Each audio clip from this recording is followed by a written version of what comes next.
Hello there. January 2nd here, or as I call darn it, it's already January 2nd. It's always how it seems to be every year. We make ourselves promises, we make ourselves commitments, we make ourselves like we're going to do better this year. We're going to make it this year. We're going to make sure we accomplish all of our goals. And it's always like after the first day, you're like, wow, it's already the second day and I've already blown it. Sometimes that's how it feels like, but that's okay. We can do this. Just because you haven't accomplished it yet doesn't mean that you're not going to. It's only the second day of the year.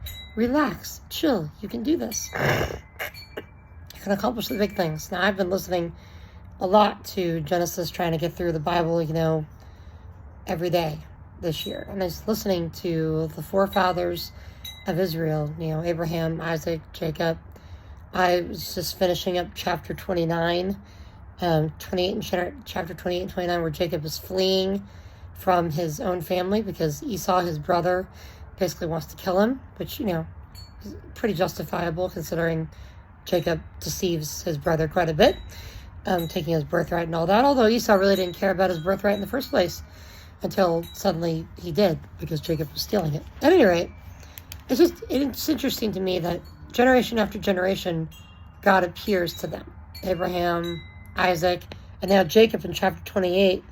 Behold, I am with you and will keep you forever wherever you go.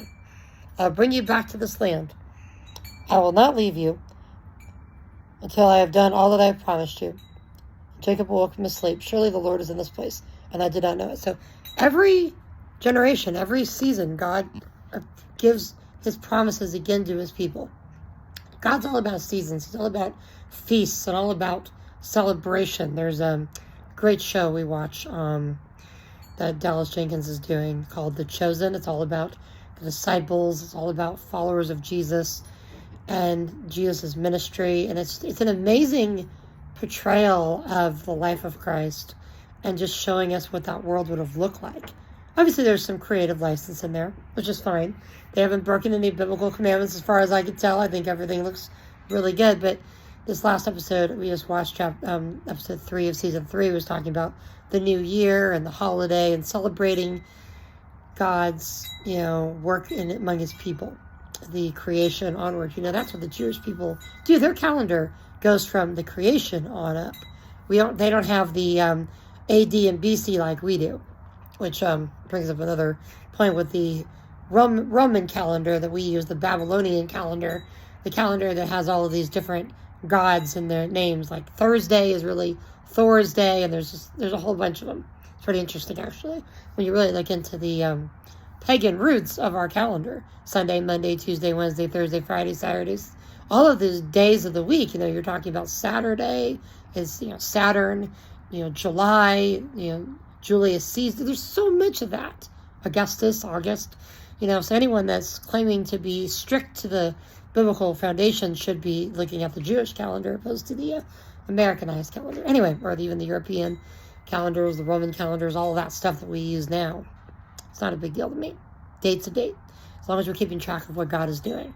And again, this is only the second of the month. We don't know where God's going to take us, or what he's going to do with us. But we can hold on to this promise. He is not done with us, and he is faithful, and he is true. And I think when you're reading through the stories of Genesis, the real life accounts, we forget, it's so easy for us to forget these are real people. These are real events that happen to real people. We get so bogged down to the events that are happening, we forget what it meant to those people that were going through it. Abraham dealing with all the trials that he had. Isaac, having a child as an old man.